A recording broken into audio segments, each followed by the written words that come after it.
Hey there, thanks for joining me. Today I'm going to take a look at this little tiny Kuretake set that I got online from Amazon. It is Kuretake MC23-2S. According to Amazon, it is face color, small box, young leaves. So that is what Amazon calls it. Let's open it up and see. I've already opened this, but you know, this is YouTube, so I need to run that through Google Translate because I love Kuretake's packaging, but it's second to none. I mean, that is just, you know, beautiful green, shimmery gold, nice quality boxes. So even though I don't typically paint out of these things, I love them. And then it comes in this little box. You get this very informative explanation of everything in Japanese. So I'll throw it on the screen. What the iPhone's translation thinks this stuff means. Some of it is absolutely hilarious, but I will put that up in a moment. Inside, you get 6 colors. Woo! Number 10. Number 40, number 61, 63, number 51, and number 32. And I'll go over what those are in a little more detail in a minute. You also get a water pen, which is great. I tried this out because I hadn't used one before. It's great fun. It snaps off. You go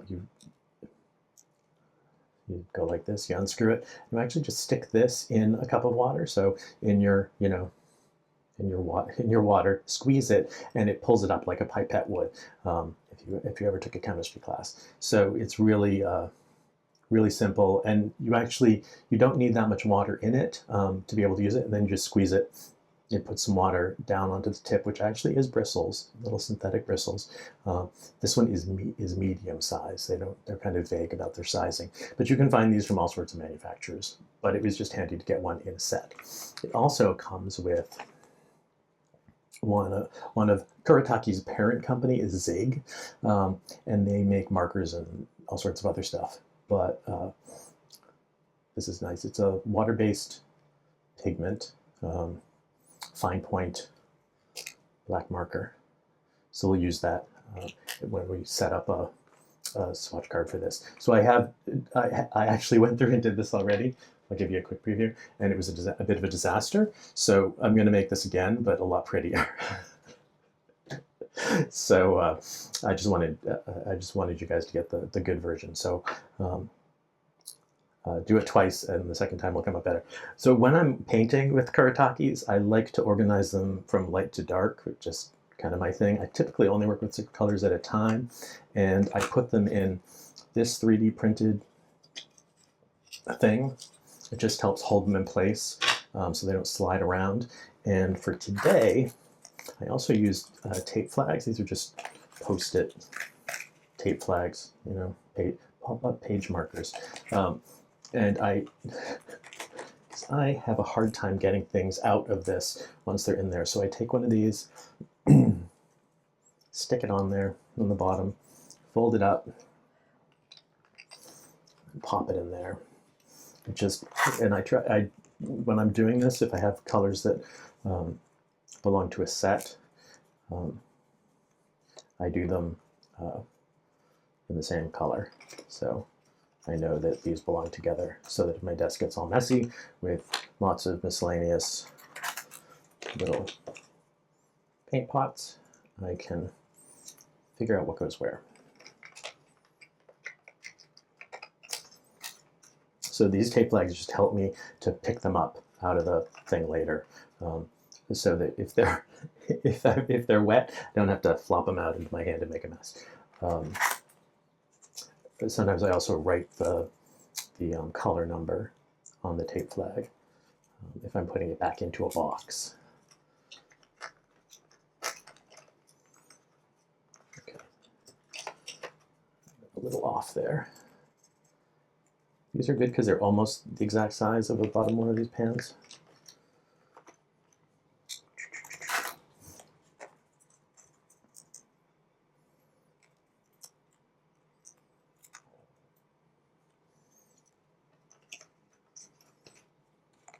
It actually is nice. All of the current batches of Kuretake pans actually have the color number and the name in English as well as in Japanese. So it's 30. So this one is 32 red. Because if you look at their entire range, they're at over 100 colors now. So if you like to collect paint, and who doesn't like to collect paint, you can end up with a massive amount of clutter and not know what's what. So it could be really confusing. So what I'm going to do is take a piece of paper, and here I'm using this paper. I found these sketchbooks on Amazon. I hate buying stuff from Amazon, but sometimes art stuff, it's the only place to go. It's this unbranded, unnamed watercolor paper pad. No manufacturer information or anything, but 3 of these were $10. So it's 30 sheets of 100% cotton paper. It says cotton paper, so I'm assuming it's 100%. It's a half letter sheet, and it is cold press. So you get it's an okay paper for our purposes. So what I'm going to do is, and it's perforated, and I prefer spiral bound notebooks. For today, I'm going to pull this page out.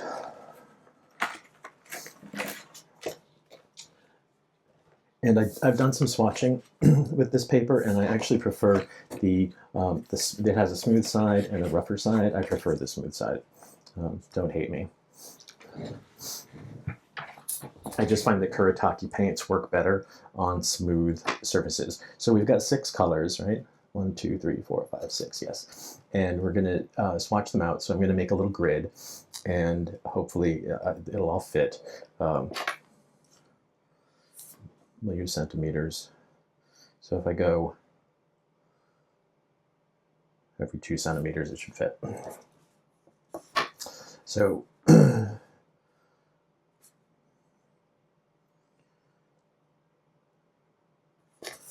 this will actually mark on here. So I'm going to just make a little grid.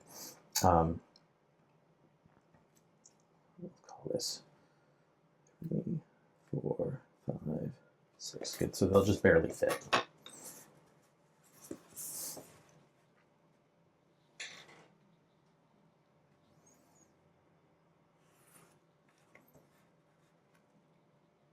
Please don't judge. I have an astigmatism, so I never really know if something is a straight line or not. Now the thing about this pen is it says it's water-based. It didn't say if it was waterproof. We'll discover that together.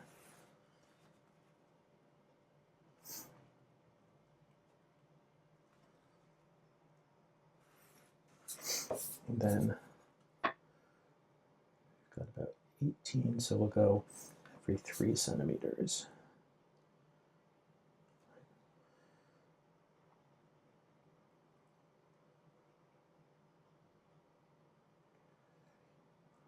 Yeah, okay. 3, 6, 9, 12, 15, 18.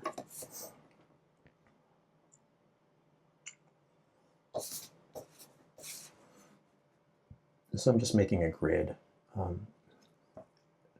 I just find a grid is easier.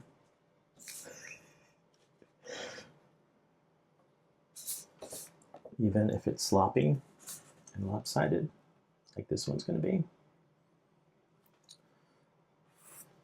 If you wanted to, you could print this out. I spend so much time at the computer. The last thing I want to do is spend more time at the computer. Oh, wrong one there. I'm actually not sure what I did there, but I like the idea of more lines the merrier.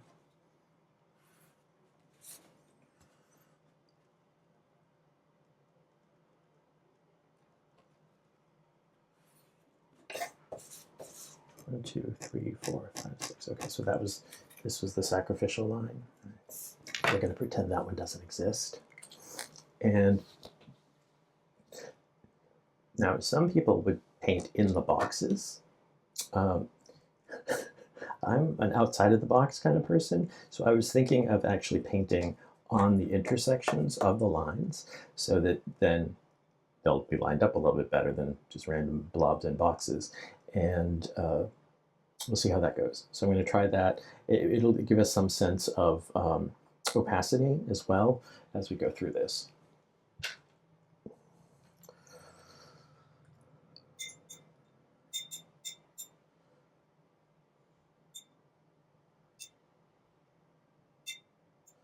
All right.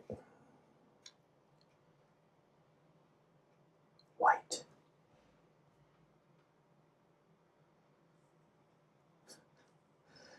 I should call this invisible ink. Look at that. So what I'm going to do is I'm going to take each of these colors from the set, and I'm going to go diagonally to, okay, just making sure I have enough spots for this. I'm winging it.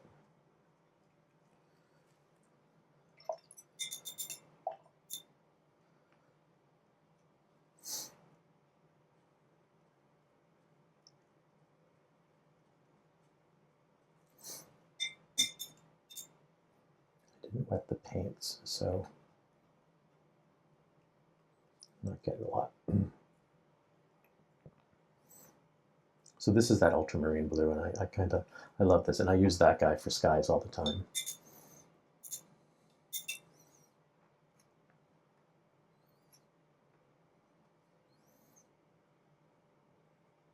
So the reason I bought this is because it was on sale, which is always nice. It was about $19, just under $19.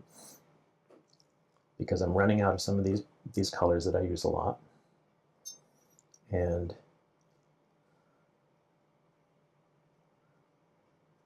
it had the water brush and a Kuretake, and that Kuretake pen as well. And you know, I like to, I mean, I think like lots of folks, I like to try different kinds of products from different vendors to see how they compare. And for me, the more obscure it is, the better it is.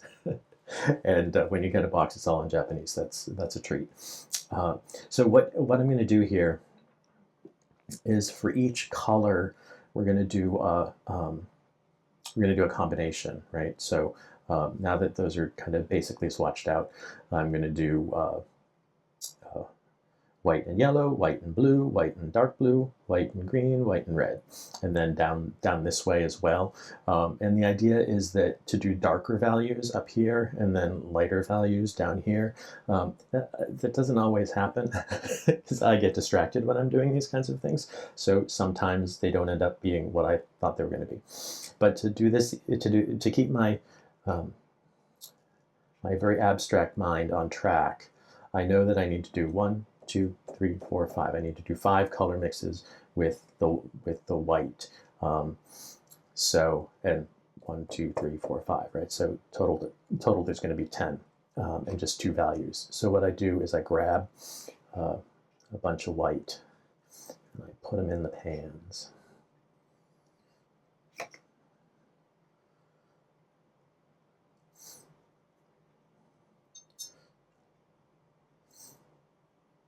Did I say 1, 2, 3, 4, 5? I need 5. Okay, so that's 5. And then what I'll do is the first one is going to be white and yellow. Clean up my brush a little bit. And when I'm doing these, I don't worry too much about muddying up the paints because, you know, what's the fun in not having fun? So for the first one, I pick up a bit of pigment. I don't want a lot of water because these are Kuretakes. You know, they're not meant, they're not Western watercolors, so you don't get they don't act the same way on paper. So that was darker, and then I can add a little more white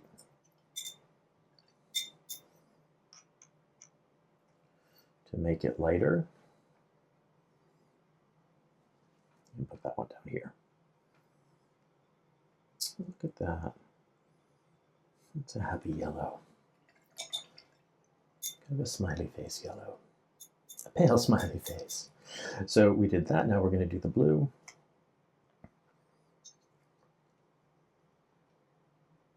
It's really dry in here today because it is because I've been 3D printing, so that just heats things up. Yes, it's easy to get distracted if you're doing this and you're talking. So we're doing the whites. We're going to pick up some more white to add to this blue. We're getting nice and pale. White and blue.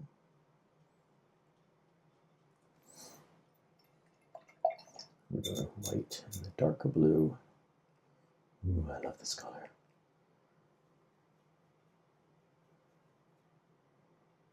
Some more. More.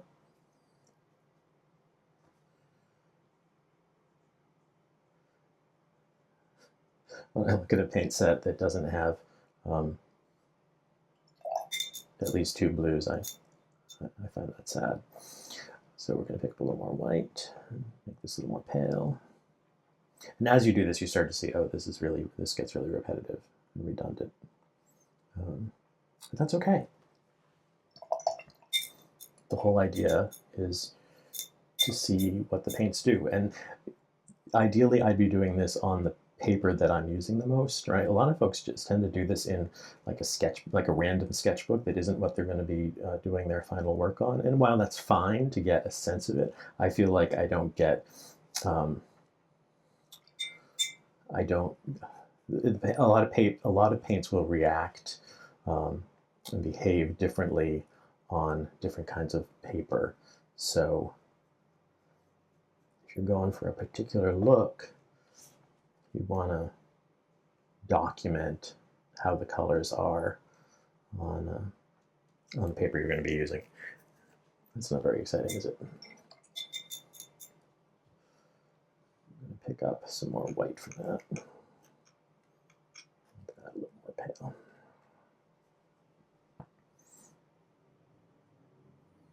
I'm getting Easter vibes here on this first column.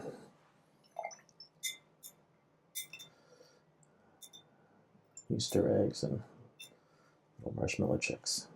And then we need to do white and the red.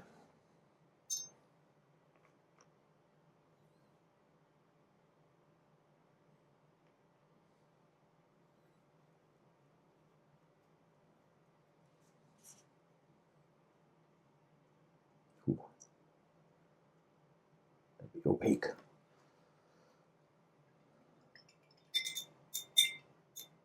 Pick up lots more white.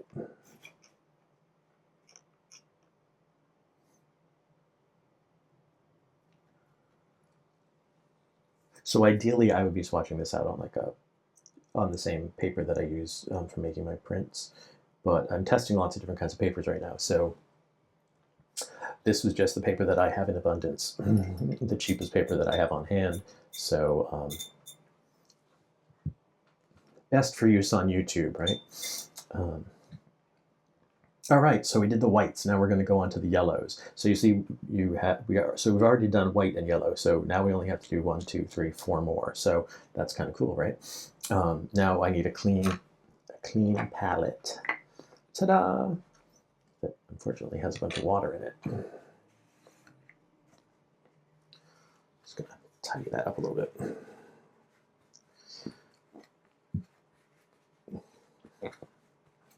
I'd love to know if you have a technique for doing this kind of color chart, or if you do these kinds of color charts yourself. I just find them valuable. If I end up with one that I really like, then I hang it on the wall so that I have a reference. The other ones just kind of get buried if I don't like them that much.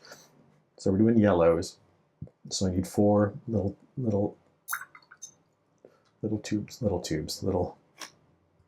bowls of yellow. Should have put a piece of tape on this.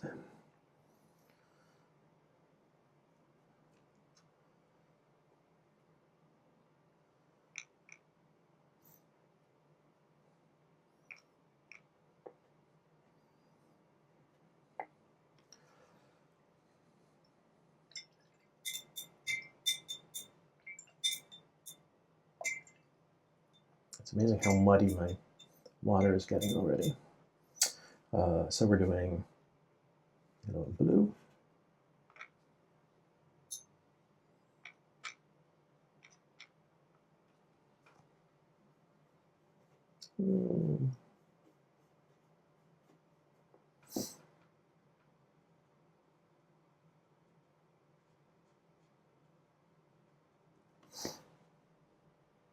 I just heard someone say, if you're going to make your colors lighter, why don't you just use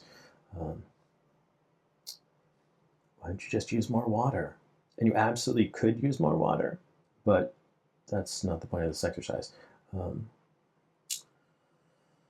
we're doing the yellow. I just need more yellow.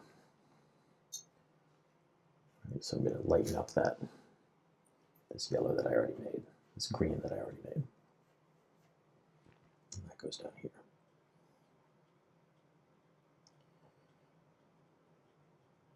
And people do, when they do these with Western watercolors, folks do tend to do like squares with mass tone, and then, you know, add more water to show how the paint behaves. Because of how I use these paints, and since these are Japanese paints, I don't, into the dark blue, I don't, let me finish my thing here. Ooh, green.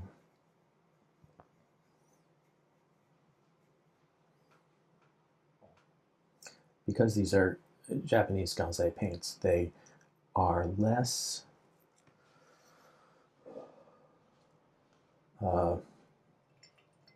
they're more towards a ganache. Ganache, I always use that word. They're closer to a gouache than a watercolor. Can't believe I said that on camera. A ganache. So we're doing more blue.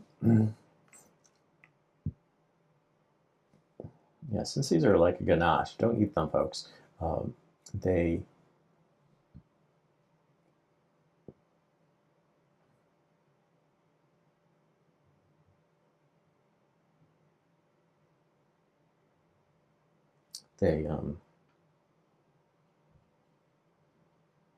don't really water down much, right? And you use a lot of white if you want to make new colors with gouache. So you use the same kind of approach here. If you just water them down, they're just watered down. They don't behave any better or worse. So we're doing more yellow. We're doing yellow and green. I'm really impressed by folks who do these like daily YouTube things and stay sane.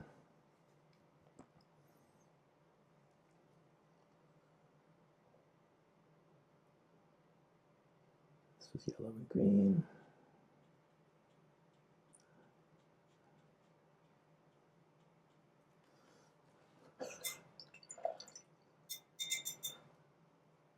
Not my favorite color.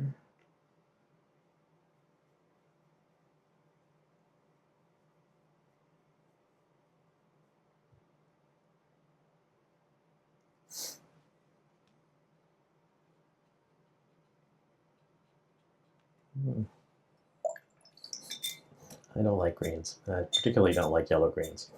I'm a blue-green person. Where am I? I am totally lost right now. I was doing something. I'm still on yellows, right? Yes, and this is my reference. If I didn't have this sitting in front of me, I would have no idea what I was doing. So we're on yellow, and we're going to do yellow and red. It's hot in here. The 3D printer has been running. It's my excuse.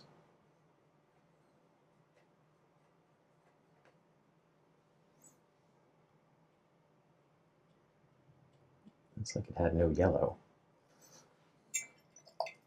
Pick up lots more yellow for this.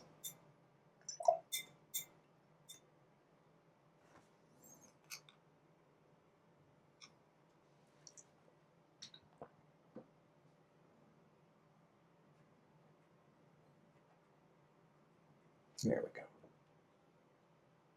Oh, I like that. Isn't that pretty?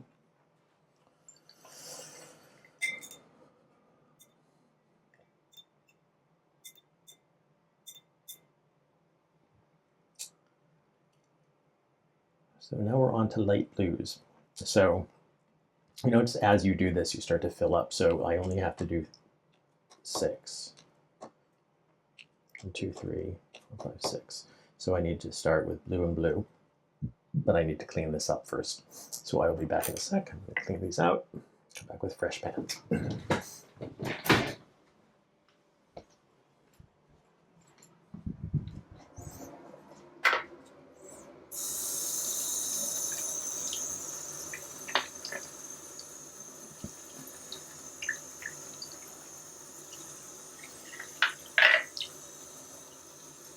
I'd be curious to know if any of you folks do work in acrylic paints or in oil paints. I dabbled in them years ago and found them both incredibly messy. So not well suited to my chaotic way of doing things. So I'm curious if you folks who do watercolor enjoy or don't enjoy doing stuff in acrylic or in oil. I know they're very different, so you know, here in Provincetown, most of what you see here in Provincetown, most of the art that you see in galleries is paintings. You don't see many prints anymore. You see very little photography. This is mainly a painting town. I think it comes from from its historical origins of how it became an art colony.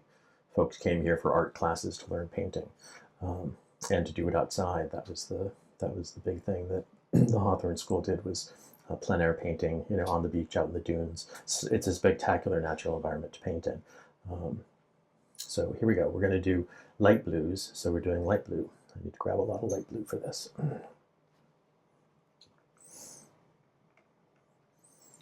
This brush is all muddy. Is that because my water bucket is muddy? Yeah.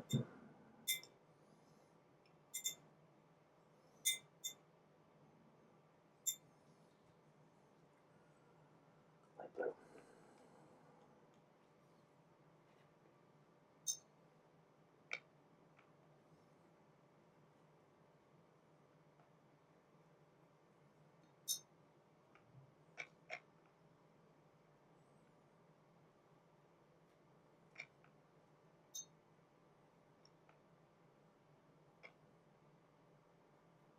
And it's interesting too, from just the historical perspective of Provincetown. The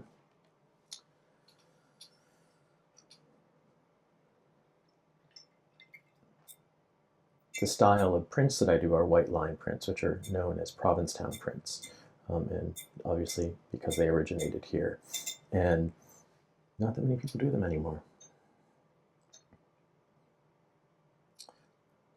So we're doing light blue and blue. Blue and blue.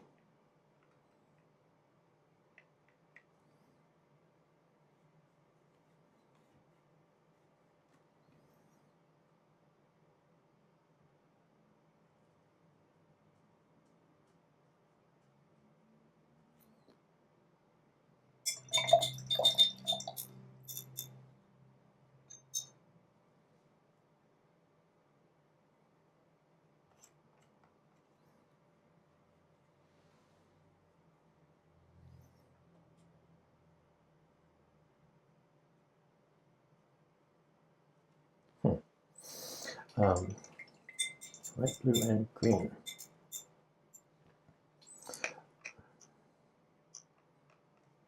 And I love history, so I'm a bit of a history buff. I love to read about it and try to understand what life was like in other times. So when white line printing became a thing, it was during World War I, so we're talking early days of electricity, very few motor cars, trains were, I don't know if the trains were running. We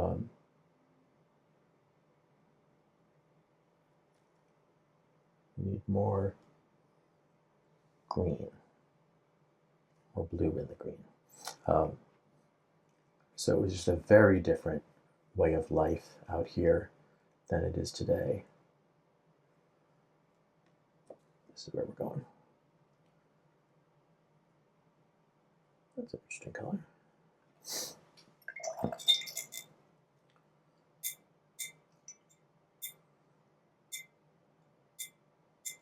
Imagine what a great place to get away to, right? You're no television. There was radio. Marconi Station, where the first transatlantic signals were done, is actually just down the road from here.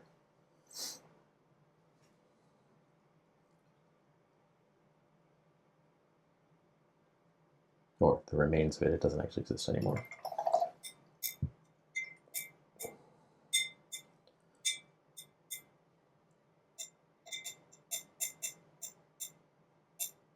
A little more light blue.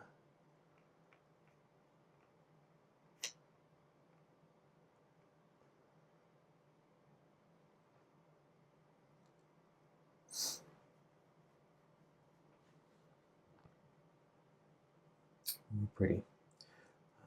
It's kind of lavender.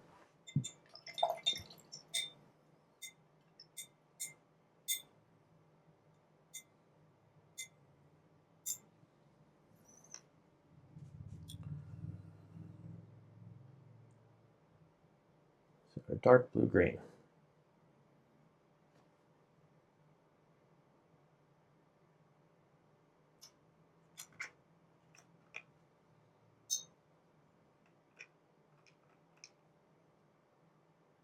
I'm moving this over because I will get confused.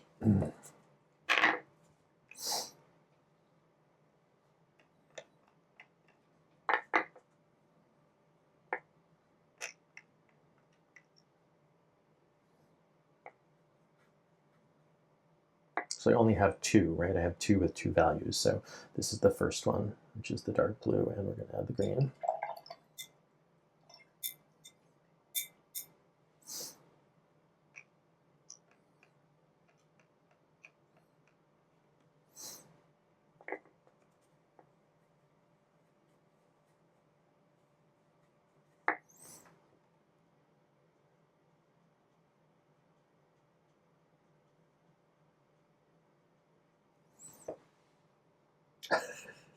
It's all looking to be the same.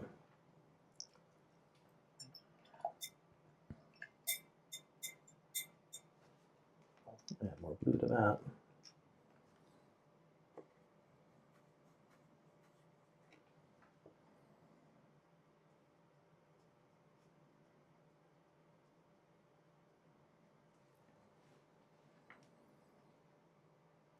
And then dark blue and red.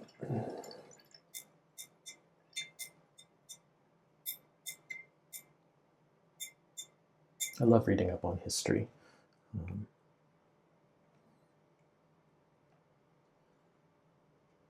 The white line stuff, which I'm obsessed with right now.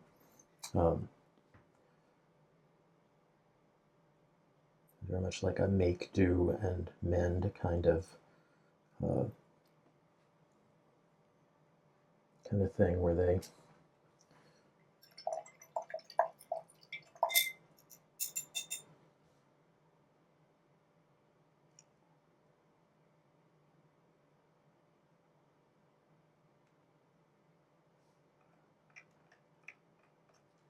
made do with what they had.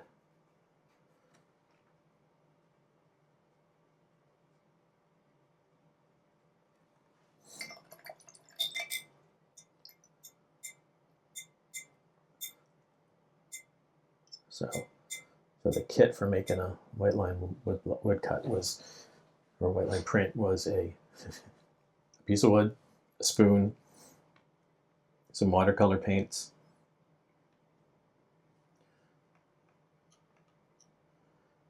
and some paper.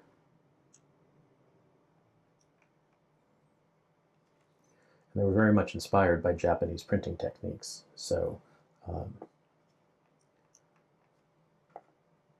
it's extremely well suited for using Japanese paints and Japanese Japanese papers.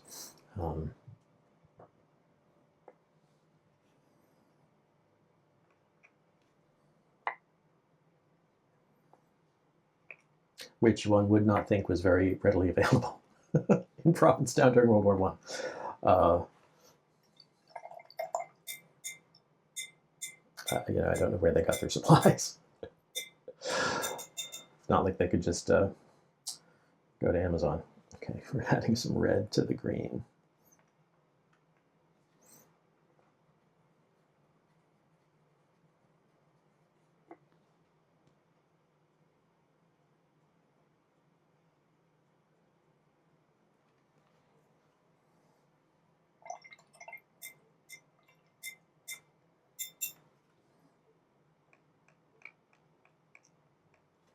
Lighten that with more green.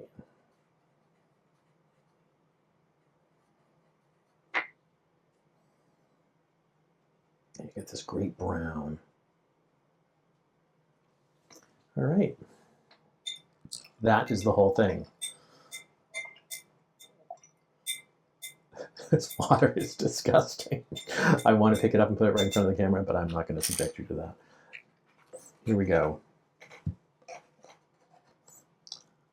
A ton of permutations, a color chart of what you can do with these 6 colors. So not bad for 6 of pretty vibrant colors. You can actually go and do some dark things. The thing is, you actually have to do it in a, you have to do it on a palette. If you try to mix on the paper, it doesn't happen. It just makes a mess. And they don't blend. I guess as we would say in internet parlance. Does it blend? No. But do they mix? Yeah, they do. And they do a pretty darn good job of it. But they are very opaque. You can see, I think the reds obviously, but this particular blue, when you double down on the blue, what do we call that one? On the it's the cerulean, right?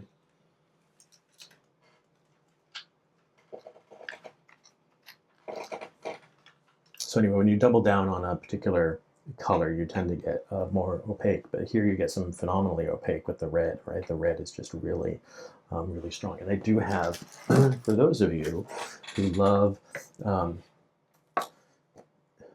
color, the details on these colors, Kuretake actually provides those on their color chart that you can download off their website. I have a copy of it. So you can get this off of Kuretake's website.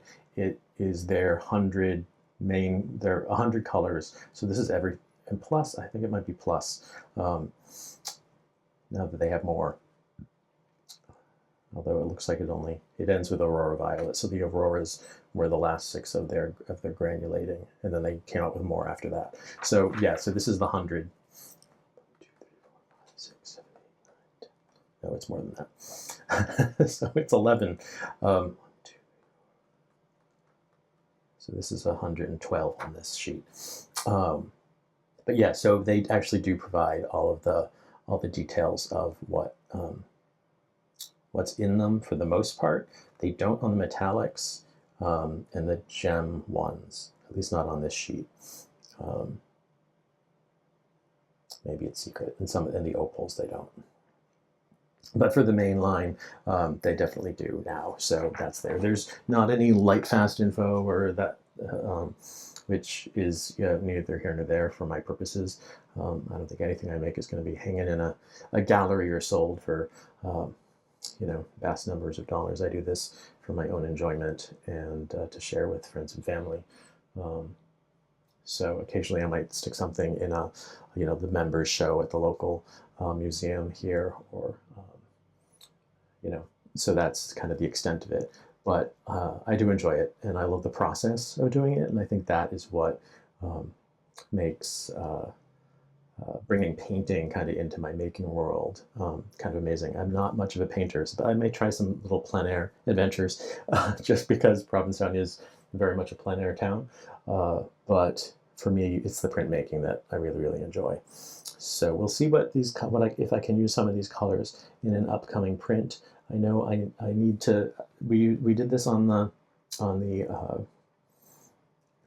smoother side of this El Cheapo cotton of some amount paper. I also did some earlier, just some random swatching on both sides. So this is the rough side versus the smooth side. You can see the differences. They are what they are. I prefer this over this, honestly. This feels more precise, which is important when I'm doing prints. I don't want a lot of wandering watercolors.